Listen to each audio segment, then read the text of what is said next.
saya sangat berterima kasih adik-adik menyampaikan ini, karena ini tentu akan kita sampaikan pada pemerintah pusat bahwa memang alokasi pupuk bersubsidi ini, alokasi itu belum mencukupi kebutuhan secara menyeluruh. Maka distribusinya lah yang harus kita awasi. Sementara di negara kita ini kan sistem subsidinya pada pupuk. Ada beberapa negara yang mensubsidi pada harga produk.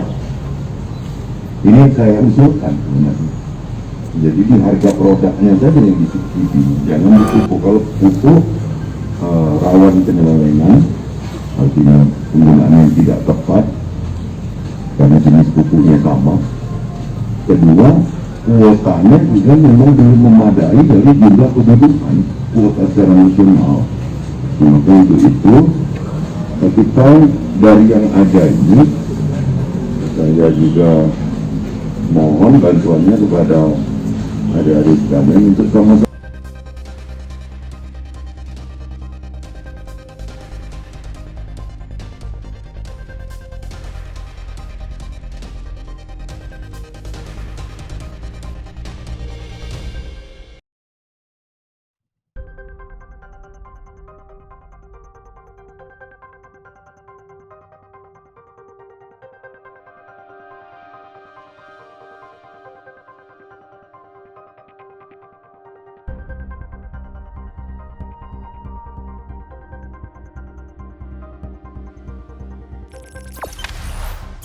Jangan lupa subscribe, share, komen, dan like ya.